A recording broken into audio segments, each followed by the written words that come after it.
Салом алейкум ба ҳама нафароне ки моро тамошо доранд. Ин видеои қисми чорум, яъне қисми ниҳоии омӯзиши кубик Рубик мебошад.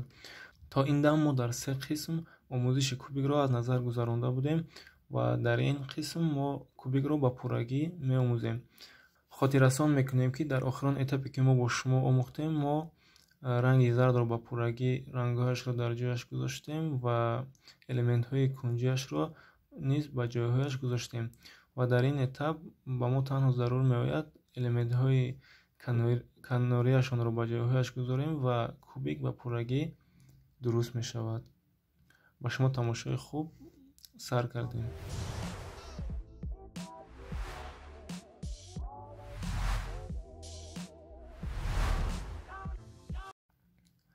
Вақте ки мо ҳама элементҳои зардро ба ҷойҳояш мегузорем ба таври дуруст, мо ҳамин қатори болоро аз назар мегузаронем ки элементҳои канорӣ чӣ гуна ҷойгиранд. Яъне дар ин ҳолат як тараф ба пуррагӣ ҷойгир аст ва се тарафи дигар дар ҷойҳои худ ҷойгир нестанд. Ҳолате мешавад ки ин тараф ҳам дар ҷойи худаш нест, яъне ҳар чори тараф дар ҷойҳои худаш нест. Ин ду ҳолат аст. Мо ин ду ҳолатро аз назар мегузаронем. Яъне якум ҳолат ҳолате ки як тарафаш дар ҷояш аст ва се тарафи дигараш ҷойҳояшон ба таври нодуруст қарор гирифтаанд. Мо ҳамин тарафи дурустро ба тарафи худамон, яъне ба тарафи фронт ба даст мегирем кубикро ҳамин тавр ва бояд чӣ кор кунем? Ин боз ҳамон пиф-паф ва танҳо якчанд маротиба. Бо диққат тамошо кунед, ягон ҷои мушкилӣ надорад. Вақте мо ҳамин хел кубикро ба даст гирифтем, як маротиба пиф-паф ба дасти рост, боло чап, поён рост. Кубик анам хел истодааст. Кубикро тоб намедиҳем. Ба дасти чап боз як бори дигар пиф-паф, боло рост, поён чап. Вақте ин амалро иҷро кардем, бо дасти рост ин дафъа 5 маротиба пиф-пафро иҷро мекунем.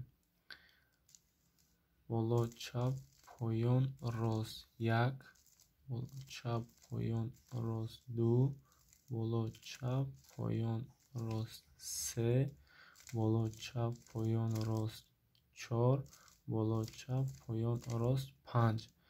5 маротиба. Ва агар шумо ҳисобатонро гум кардед, ин як яъне подсказка гӯем, вақте 5 маротиба иҷро кардед, ана ин ду тараф ба пуррагӣ иҷро мешавад. Вақте ки дидед ин ду тараф рангҳои зардашон дуруст шуданд, яъне ин маънои онро дорад ки шумо 5 маротиба иҷро кардед. Вақте 5 маротиба иҷро кардед, боз ба дасти чап 5 маротибаи дигар пиф-пафро иҷро мекунем.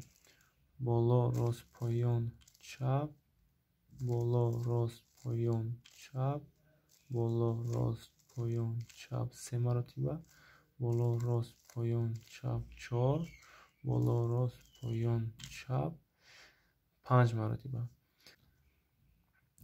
Вақте 5 маротиба иҷро мекунем, бояд ки ҳамаи он тарафҳо дуруст шаванд. Ва нигоҳ мекунем, дуруст нашуданд.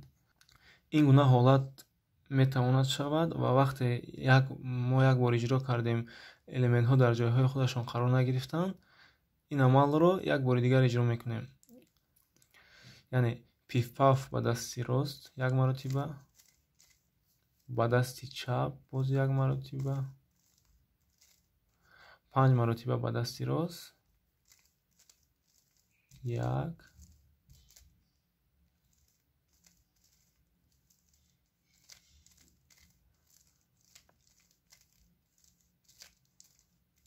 5, боз ба дасти чап 1, боло рост поён чап 2, 3, 4, 5. Чӣ хеле ки дидем, кубик ба пуррагӣ омода шуд. ҳолати дигарро аз назар мегузаронем ва болоро нигоҳ мекунем ки ягон элементи канорӣ дар ҷои худаш ҷойгир нест. Дар ин ҳолат чӣ кор кард? Дар ин ҳолат мо кубикро фарқ надорад чӣ хеле ки набошад ба даст мегирем ва он амалро як бор иҷро мекунем. Яъне пиф-паф ба дасти рост, пиф-паф ба дасти чап, 5 маротиба бо дасти рост пиф-паф, 1 2 3 4 5. 5 маротиба дигар бо дасти чап, 1 2 3 4 5. вақте мо ин амалро иҷро мекунем, як тараф ба таври автоматӣ дар ҷояш ҷойгир мешавад, се тарафи дигар не. ва ин ҳолатро мо аллакай медонем ва инро боз ба тарафи худ ба даст мегирем ва онро иҷро мекунем. пиф-паф. барои босуръаттар иҷро кардани пиф-паф шумо метавонед тарзи қапидани дастони маро нигоҳ карда, шумо низ метавонед тезтар иҷро кунед пиф-пафро. яъне бо 3 чилик анамихел ба даст мегирем кубикро ва 1 чилик аз поён. яъне вақте мо тарафи ростро ба боло мебардорем, вақте бардоштем, ин чилики рости мо аллакай ба тарафи боло омода аст ки тарафи болоро тоб диҳад. яъне анамихел боло рост, поён, чап, боло рост, поён, чап, боло рост, поён, чап, боло рост, поён, чап, поён, чап. анамихел 1 маротиба ба дасти рост, 1 маротиба ба дасти чап, 5 маротиба ба дасти рост, 1 2 3 4 5. 5 маротиба дигар ба дасти чап, 1 2 3 4 5. ва тоб додем. кубик ба пуррагӣ омода шуд. барои касоне ки этапи охиронро мехоҳанд камтар тезтар иҷро кунанд, ман як методи дигарро меомӯзонам. ин дар аввал камтар душвор метобад, вале танҳо аз як алгоритм иборат аст. дар ҳолати чанд маротиба такрор кардан шумо метавонед ӯро ба осонӣ азиёд кунед ва ин вақти шуморо каме ҳам бошад сарфа мекунад барои тезтар сохтани кубики рубик. ин чӣ алгоритм аст? хоб, вақте мо қисми болоро нигоҳ мекунем, ягон элемент дар ҷои худаш нест. мо фарқ надорад чӣ хеле ки бошад ба даст мегирем кубикро ва чӣ кор мекунем. ман ин алгоритмро оҳиста иҷро мекунам ва касоне ки хоҳиш доранд аз паси ман иҷро кунанд ва баъди такрор кардани якчанд маротиба метавонанд аз худ кунанд.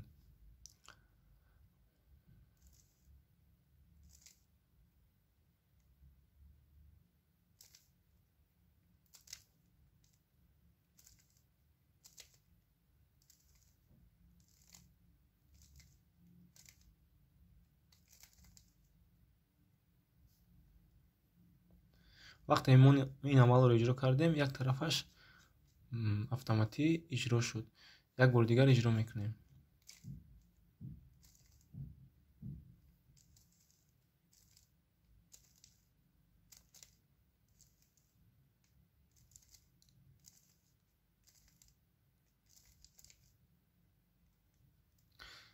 чиқле ки мебинем, як тараф омода шуд ва як бори дигар тезтар ин амалро иҷро мекунем.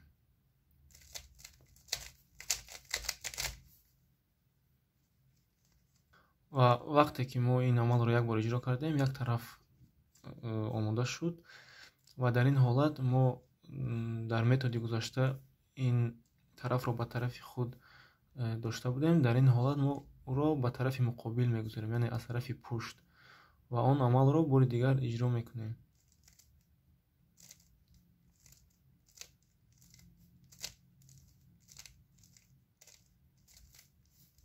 чӣ хеле ки дидем кубик омода шуд. бори дигар такрор мекунем.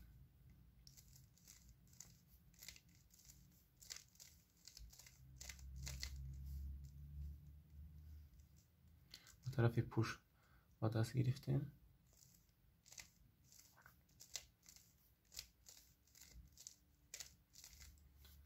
як бор иҷро кардем, нашуд, дуюм бора ҳатман иҷро мешавад.